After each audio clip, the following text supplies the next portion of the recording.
বাংলা ভাষা অনুষ্ঠানে সবাইকে স্বাগত জানাচ্ছি। আমাদের অনুষ্ঠান যারা নিয়মিত দেখে থাকেন তারা জানেন অনুষ্ঠানের 4টি পর্ব। একটি হলো ভাষা চিন্তা, তারপরে বাংলা উচ্চারণ, বাংলা বানান এবং ভাষার প্রয়োগ। এই সব কিছু নিয়ে আজকে আমরা কথা বলবো। মাঝখানে আমরা আরেকটি বিষয় নিয়ে কথা বলবো, নিয়মিত বিষয়, সেটি হলো শব্দের গল্প। তাহলে অনুষ্ঠান শুরু করা যাক।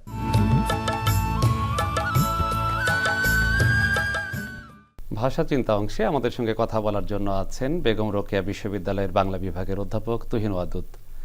আপনি দীর্ঘদিন কাজ করছেন নদী নিয়ে এবং বিভিন্ন অঞ্চলে আপনি ঘুরেছেন। ফলে যে আঞ্চলিক ভাষার যে রূপান্তর বা নদী তীরবর্তী মানুষের যে ভাষার নানা রকম রূপভেদ, এগুলো আপনি নিশ্চয়ই খেয়াল করেছেন। আমরা জানতে চাইব যে আঞ্চলিক ভাষার এই যে রূপভেদ বা রূপান্তর, এ সম্পর্কে আপনার দৃষ্টিভঙ্গি এবং আলোচনা একটু শুনতে চাই। আঞ্চলিক ভাষার প্রতি বলা যেতে পারে একটা অবহেলা আছে, উপেক্ষা আছে এবং আমরা একটু অবজ্ঞাও করি এই ভাষাটাকে। আমরা যদি আমাদের সন্তানেরা যখন আমাদের কারোর সঙ্গে মিশে ছোটবেলা আঞ্চলিক ভাষায় কথা বলে, তখন আমরা একটু অনেককেই দেখেছি ধমক দিচ্ছে, বিশেষ করে শহরের ক্ষেত্রেই এটা হয়। মনে হয় যেন একটা ভুল ভাষা, খারাপ ভাষা শিখেছে। একটা ভাষা, যে ভাষাটা হয়তো আমি এখন শহরে থাকি, আমি গ্রামে ছিলাম, মানে আমার মাতৃভাষাটা কিন্তু আমার আঞ্চলিক ভাষা, মান বাংলা কিন্তু আমার মাতৃভাষা নয়। তাহলে আমি আমার মাতৃভাষাটাকে কি করে এড়িয়ে চলেছি? এই এড়িয়ে চলার প্রবণতা হয়তো অন্য ভাষার সঙ্গে মিলিয়েও বাংলাকে করা হয়, কিন্তু আমরা যখন এই আঞ্চলিক ভাষাটাকে উপেক্ষা করি, তখন কিন্তু কার্যত আমাদের একটা বৃহৎ জনগোষ্ঠীর ভাষাকে আমরা উপেক্ষা করি। এই ভাষা এক এক জায়গায় এক এক রকম। এটা আমার একটা, যেহেতু নদীর কথা বললেন, এইটা আমার কাছে মনে হয়েছে যে নদী তীরবর্তী দীর্ঘ এলাকার মানুষের ভাষা একই রকম, যেটা সমতলের ক্ষেত্রে নয়। আমি যেমন একটা উদাহরণ দিয়ে বলি, আমার মিসেস ও চিকিৎসক, বিয়ের পর আমাদের এক আত্মীয় তাকে এসে আরেকজনের দোভাষী হয়ে, মানে নদী পাড়ের মানুষ মনে করেছে তার ভাষাটা সে বুঝবে না, তো বলছে এই এই এই হয়েছে।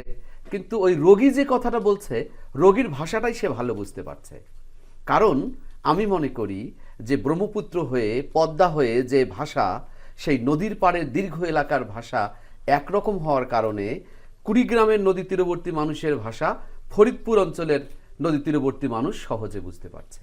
কিন্তু কুড়িগ্রামের ভাষা ঠাকুরগাঁওয়ের মানুষের ভাষা, এটা বোঝা সম্ভব নয়।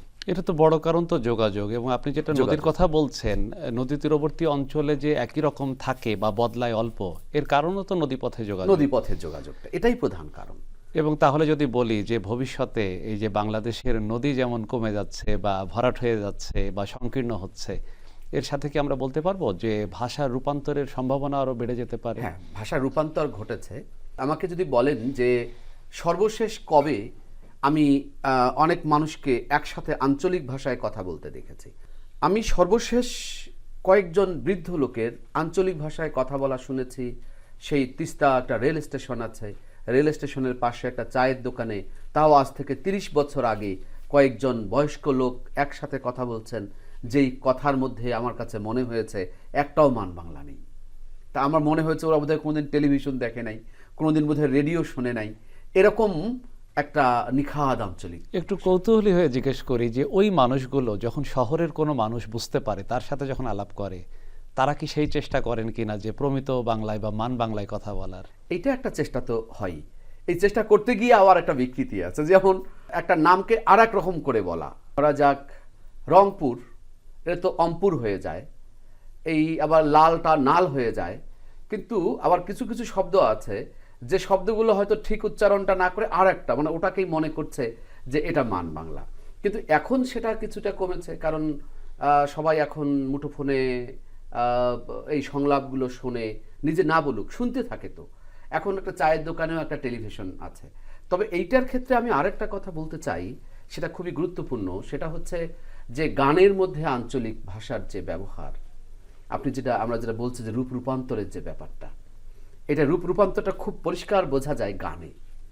আপনি যদি পুরনো দিনের ভাওয়াইয়া গান শোনেন, তাহলে দেখবেন ওখানে একের পর এক যে শব্দ, যে উপমা, যে প্রতীক, যে রূপক ব্যবহার করা হয়েছে, সবগুলো আঞ্চলিক ভাষার ভেতর দিয়ে। কিন্তু এখন যে ভাওয়াইয়া গান লেখা হচ্ছে, সেই ভাওয়াইয়া গান কিন্তু আর সেই শব্দ সমষ্টির দ্বারা পরিবেশিত হচ্ছে না। বাণীতে এখন প্রচুর মিশেলি ভাষা, ফলে রূপান্তরটা হচ্ছে। এবং বাংলা ভাষার ক্ষেত্রে যেটা আমাদের কথ্য বাংলা, তার মধ্যে যেমন আমরা আঞ্চলিক ভাষার প্রভাব দেখতে পাবো, তেমনি গানের মধ্যে বা আমাদের যে ভাষিক সাহিত্যিক অন্যান্য যে উপাদান আছে তার মধ্যেও আসলে আঞ্চলিক ভাষার ছাপ রয়ে যায়। এবং এর মধ্য দিয়েই ভাষার পরিবর্তনের মধ্য দিয়েই এবং অঞ্চল বিশেষের ভাষার যে সমষ্টিগত রূপ, তার একটা আদর্শগত রূপের মধ্য দিয়েই ভাষার একটি প্রামাণ্য রূপ এবং আঞ্চলিক বৈচিত্র্য রূপ তৈরি হয় এবং ভাষার প্রয়োগে সেগুলো আমরা লক্ষ্য করি।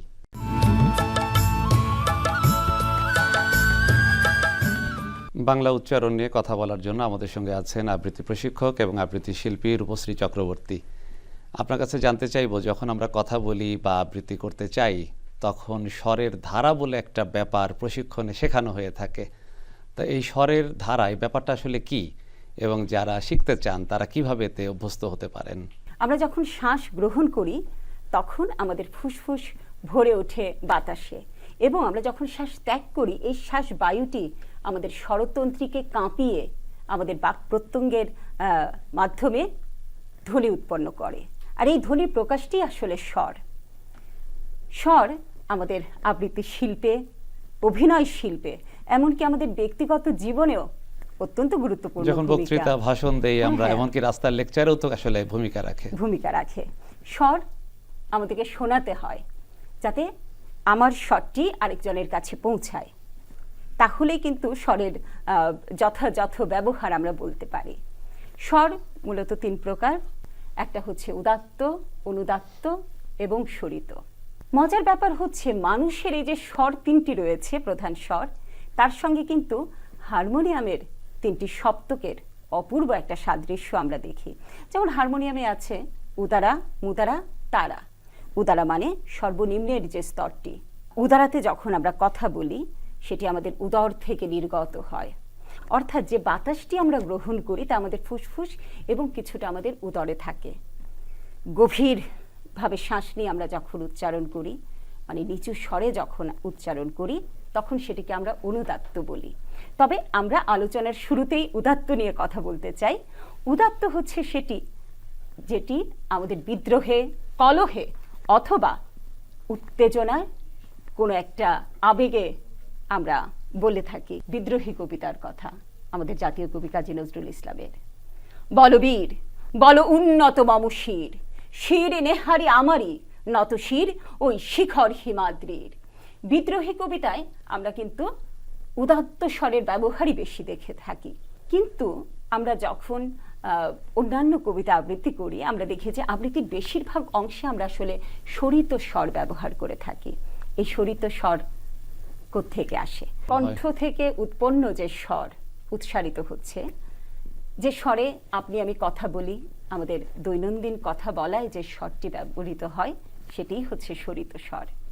যেমন বিশ্বকবি রবীন্দ্রনাথ ঠাকুরের পরিচয় কবিতার একটি অংশ দিয়ে বলি, একদিন তরিখানা থেমেছিল এই ঘাটে লেগে, বসন্তের নতুন হাওয়ার বেগে, তোমরা শুধাইছিলে মোরে ডাকি, পরিচয় কোনো আছে নাকি, যাবে কোনখানে, আমি শুধু বলেছি কে জানে। ঠিক মানে এই কবিতা তো আর উদাত্ত স্বরে আর বলা সম্ভব নয়, বা বললেও অন্যরকম অর্থ তৈরি হয়ে যাবে। অর্থ তৈরি হয়। এটি স্বরিত স্বরের একটি চমৎকার উদাহরণ। এবার আসি অনুদাত্ত স্বরে। এটা মধ্যম, এটা মধ্যম ছিল স্বরিত স্বরটি, যা আমরা হারমোনিয়ামে মুদারা হিসেবে দেখি, মানে মধ্যম প্রকৃতির স্বর। এবার আসি অনুদাত্ত স্বরে। মন খারাপের কথা অথবা যে কথা বলতে মন দেয় না সাড়া, এ ধরনের কথা প্রকাশে আমরা অনুদাত্ত স্বর ব্যবহার করে থাকি। তার মানে স্বরের যে নানা রকম পরিবর্তন, এটা দৈনন্দিন জীবনে স্বাভাবিকভাবেই আমাদের মধ্যে ঘটে থাকে আবেগ অনুযায়ী, কিন্তু যারা আবৃত্তি করবেন তাদের ক্ষেত্রে তো এই 3টা স্বরের ব্যাপার খেয়াল রাখা দরকার অবশ্যই, এবং সেটি কিন্তু আমাদের ভাব রসের সঙ্গেও সম্পর্কিত। আচ্ছা, এই 3টা রসের বাইরে কি আর কোনো সূক্ষ্মতর কোনো বিষয় আছে কিনা? হ্যাঁ, এই 3টা স্বরের সঙ্গে আমরা আরো 2টি স্বরকে যুক্ত করতে চাই। অপ্রধান হলেও এই 2টি স্বর আমাদের জন্য খুবই প্রয়োজনীয়। কম্পিত স্বর এবং ফিসফিস স্বর। এই তিনটি স্বর কিন্তু আমরা উদাত্ত, স্বরিত এবং অনুদাত্ত স্বরেও ব্যবহার করে থাকি। ফিসফিস স্বর যখন আমরা গোপন কথা বলি তখন আমাদের দৈনন্দিন জীবনে আমরা কিন্তু ফিসফিস স্বর ব্যবহার করে থাকি এবং সেটা কিন্তু আমরা অনুদাত্ত ধারাতে করি। কিন্তু যখন আমার শিল্পের প্রয়োজন হয় ফিসফিস স্বরে কথা বলবো, কিন্তু আমি দর্শককে, শ্রোতাকে শোনাতে চাই। যেমন মঞ্চনাটকের ক্ষেত্রে প্রয়োজন হয়, মঞ্চনাটকের ক্ষেত্রে অনেক সময় আবৃত্তিতেও হয়, শ্রুতি নাটকের ক্ষেত্রে হয়, তখন আমরা কম্পিত স্বরকে ব্যবহার করি। কম্পিত স্বরটি কেঁপে কেঁপে আসে।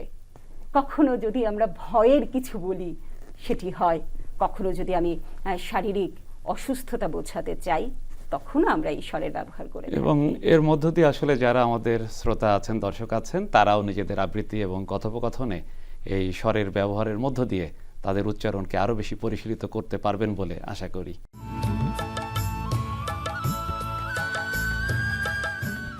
শব্দের গল্প পর্বে আজকে আমরা শুনব চড়ুই ভাতি শব্দ সম্পর্কে। এই শব্দের মধ্যে দুটি অংশ রয়েছে, চড়ুই এবং ভাতি। আমাদের নানা রকম দ্বিধা তৈরি হয় যে এই ভাতির সাথে ভাতের সম্পর্ক কিনা। নানা রকম মত এটাই বলে যে এর সাথে ভাতের একটি সম্পর্ক রয়েছে, কিন্তু চড়ুই কেন? তাহলে কি চড়ুই ভাতিতে অল্প কিছু খাওয়া হয় চড়ুই পাখির মতো কিনা? এরকম একটি মত যেমন রয়েছে, তেমনি আরেকটি মত হলো পাহাড়ের যে চড়াই বা উঁচু জায়গা, সেখানে যে মানুষ শহর থেকে বা গ্রাম থেকে বা তার আবাস থেকে সরে যেয়ে সেখানে যে কিছু খাদ্য গ্রহণ করত এবং আনন্দে সময় কাটাতো, এই চড়াই থেকেও এই চড়ুই শব্দটি আসতে পারে। এর বিকল্প যে শব্দগুলো আছে বাংলা ভাষায় বনভোজন, সেটি অবশ্য দ্বিধা তৈরি করে না, কারণ সেখানে বন এবং ভোজনের শব্দ দুটির অর্থ আপাতভাবে বোঝা যায়। আরেকটি শব্দ যেটি আমরা ব্যবহার করি চড়ুই ভাতির বিকল্প হিসাবে, পিকনিক। সেখানে পিক এবং নিক এটি একটি ফ্রেঞ্চ শব্দের দুটি অংশ, যেখানে পিক মানে তোলা এবং নিক মানে ছোট কিছু। সেখানেও দেখা যায় পিকনিকে অল্প আয়োজনের মধ্যেই সবকিছু সারা হয়, ফলে চড়ুই ভাতির মধ্যে সেই স্বল্প বা অল্পের যে সম্পর্ক রয়েছে সেটি থাকতে পারে।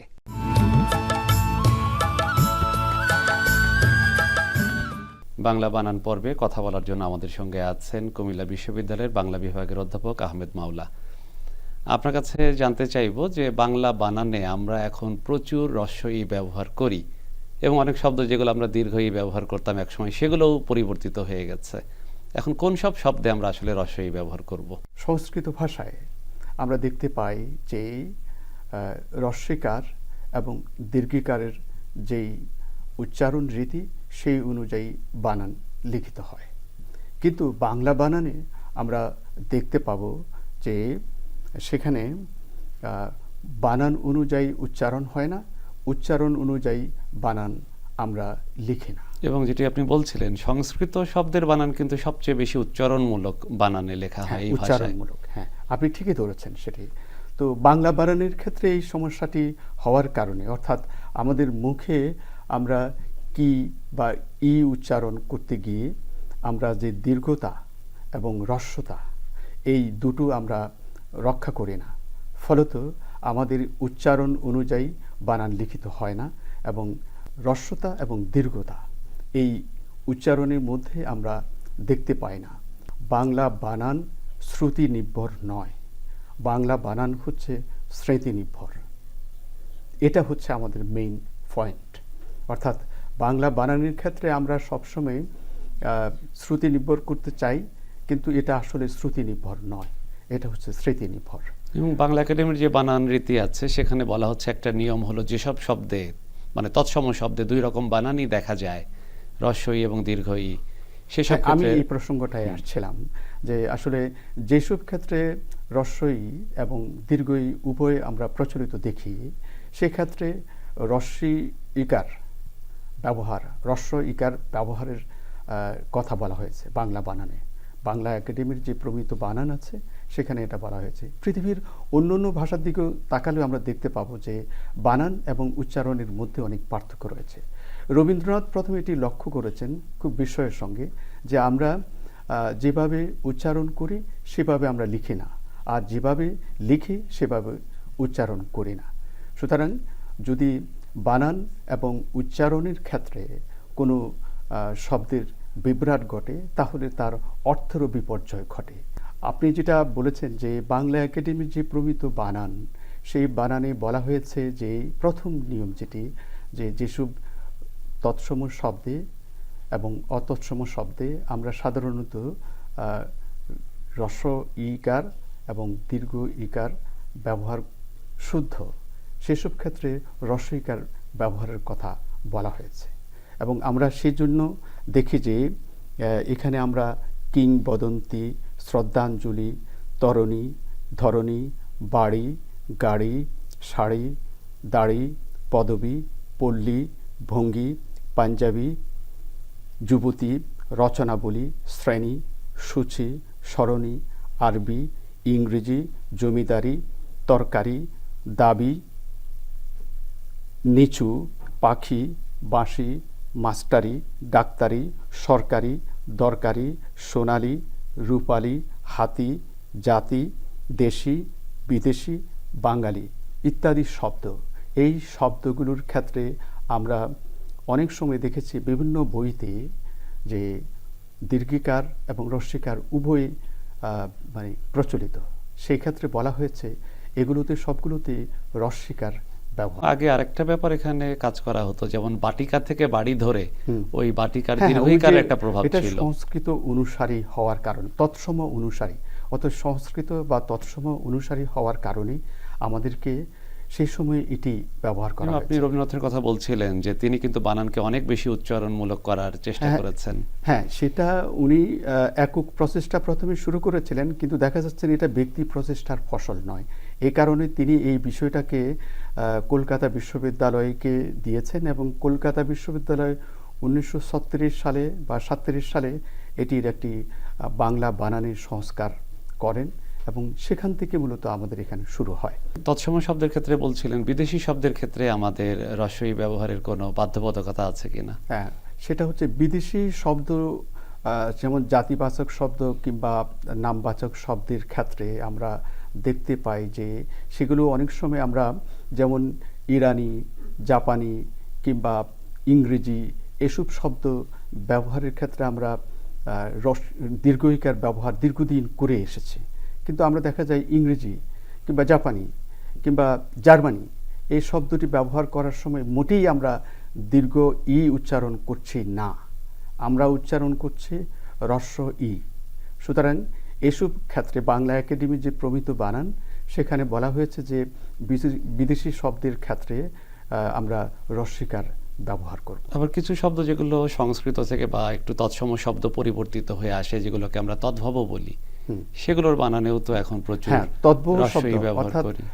তৎসম শব্দ ছাড়া তদ্ভব এবং বাংলা, বিদেশি এই তিন ধরনের শব্দে হ্রস্বইকার ব্যবহার করার কথাই প্রমিত বানানে বলা হয়েছে। এবং বানানের ক্ষেত্রে আমরা মনে করি যে হ্রস্বই, দীর্ঘই এ ধরনের কোনো দ্বিধা তৈরি হলে যারা পাঠক বা লেখক বা যারা বইয়ের প্রুফ রিডিং করেন, তাদের ক্ষেত্রে আসলে সহজ সমাধান হলো নিয়ম জানার পাশাপাশি অভিধান দেখে নেয়া, এবং বাংলা একাডেমির সর্বশেষ অভিধান আমরা এক্ষেত্রে অনুসরণ করতে বলি।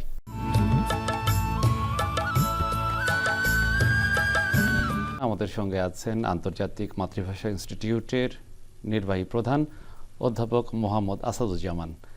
আপনার কাছে আজকে যে প্রশ্ন নিয়ে আমরা এসেছি সেটি হলো যে বাংলা ভাষায় যে পুরুষবাচক শব্দ এবং নারীবাচক শব্দ বা নর এবং নারীবাচক শব্দের যে ভেদ রয়েছে এবং প্রয়োগের ক্ষেত্রে নানা রকম দ্বিধা রয়েছে বা এর গঠনে বৈচিত্র্য রয়েছে, সেগুলো নিয়ে আমরা কথা বলবো। লিঙ্গ শব্দের অর্থ আসলে চিহ্ন। এই চিহ্ন বলতে বোঝায় যে পুরুষ এবং স্ত্রীবাচক যে শব্দ আছে, ওই শব্দ দেখলেই আমরা বুঝতে পারি কোনটা স্ত্রীবাচক বোঝাচ্ছে, কোনটা পুরুষবাচক বোঝাচ্ছে। এর মধ্যে আবার এই দুটো বাইরেও কিন্তু আমাদের বাংলা ভাষায় ক্লিপ লিঙ্গ এবং উভয়লিঙ্গ আছে।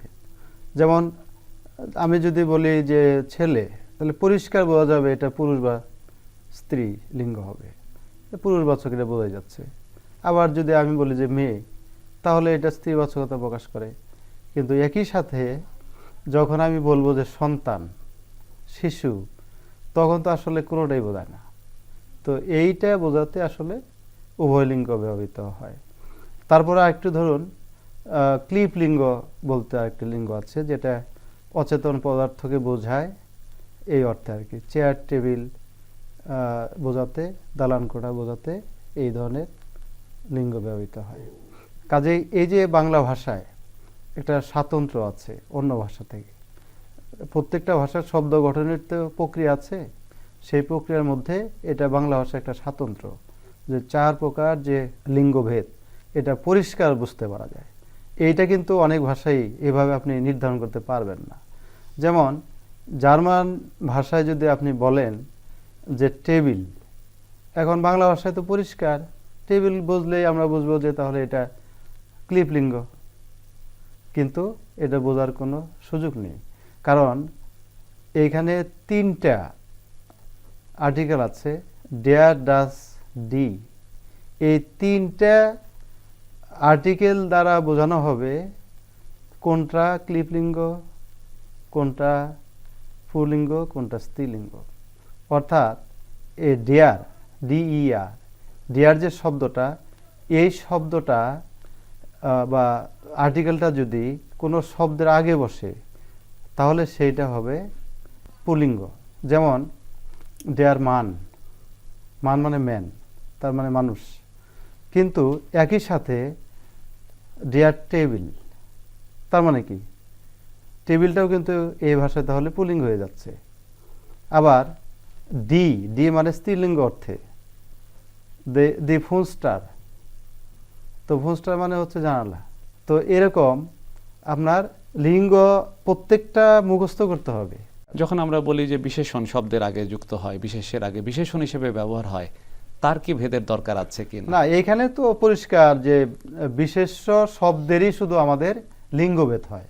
পুল্লিঙ্গ স্ত্রীলিঙ্গ যেটা আমরা বলছি সেটা আসলে বিশেষ্য শব্দের ক্ষেত্রে, কিন্তু অন্য ক্ষেত্রে হয় না। যেমন বিশেষণ বা ক্রিয়া পরিবর্তন হয় না। যেমন আমি যদি বলি যে ছেলে সুন্দর বোঝাতে, তাহলে সুন্দর ছেলে, মেয়ে বোঝাতে সুন্দর মেয়ে, মানে সুন্দরী মেয়ে আর হয় না। অর্থাৎ ডাবল যে লিঙ্গান্তর সেটা বাংলা ভাষায় প্রচলিত নেই। তারপরেও দীর্ঘদিন ধরে আমরা দেখবো যে দাওয়াতপত্রে প্রথমা কন্যা বা এরকম প্রয়োগ আমরা দেখতে পারি, যে দ্বিতীয়া কন্যা এরকম। এটা মাঝে মধ্যে দেখতে পারা যায়, কিন্তু আমাদের প্রচলিত যে নিয়ম ব্যাকরণের সেইটা পারমিট করে না। আচ্ছা, আরেকটা ব্যাপার আমরা একটু জানতে চাইবো যে আমাদের যেটা হলো বিভিন্ন পদ বা চেয়ার, সেক্ষেত্রে যে পার্থক্য আছে, যে আমরা চেয়ারম্যান না বলে অনেক ক্ষেত্রে এখন চেয়ারপারসন বা শুধু চেয়ার বলছি। এখানে সুন্দর একটা বিষয় আছে, সেটা হলো যে দীর্ঘদিন যাবৎ উইমেন লিপ বলতে একটা কথা আছে, মানে এই যে নারী আন্দোলন, যে একটা লিঙ্গ থেকে বের হয়ে আসার যে প্রক্রিয়াটা। যেমন আপনি দেখবেন যে গত 15 বছর 16 বছরে একটা শব্দ চালু হয়েছে, স্যার, স্যার বলাটা, স্যারটা এটা কিন্তু পুরুষ স্ত্রী উভয় অর্থে ব্যবহৃত হচ্ছে, এবং সম্মান অর্থে। যদি এখন প্রধানমন্ত্রী হন বা কোনো অফিসের প্রধান হন, তাকে একটু বেশি সম্মান বোঝাতে মনে হচ্ছে বলছেন স্যার। যদিও কথাটা আমাদের খুবই বিদঘুটে লাগে, কারণ স্যার ম্যাডাম এটা যদি আমরা ইংরেজিকেই অনুসরণ করে বলি তাহলে সে ভাষার একটা গঠন আছে ইংরেজি ভাষার, তো ওইখান থেকে আমরা ধার করেছি স্যার ম্যাডাম, কিন্তু আমরা বলছি স্যার। তো এই জায়গাটায় কিন্তু একটা বিরোধ আছে শব্দের ক্ষেত্রে, ব্যবহারের ক্ষেত্রে। এটা মনস্তাত্ত্বিক এবং সামাজিক একটা ব্যাপার, এবং মনে করছে যে এটাকে বলা হয় সম্মানসূচক, অনার্ফিক। সমাজ মনস্তত্ত্ব ভাষার সাথে জড়িয়ে থাকে, ভাষার শব্দের সাথে জড়িয়ে থাকে। বাংলা ভাষায় নরবাচক এবং নারীবাচক শব্দের যে বৈচিত্র্য রয়েছে, এবং এর পাশাপাশি কোনো ধরনের লিঙ্গভেদ ছাড়াও যে শব্দ রয়েছে, সেগুলি আসলে আমাদের ভাষার সৌন্দর্য, এবং প্রত্যেকটা ভাষার মধ্যেই তার একটি ভাষিক গুণ বা বৈশিষ্ট্য বিরাজ করে। বাংলা ভাষা অনুষ্ঠান আজ এ পর্যন্তই। আপনাদেরকে সবাইকে ধন্যবাদ জানিয়ে এবং পরবর্তী পর্ব দেখার আমন্ত্রণ জানিয়ে এখানেই শেষ করছি।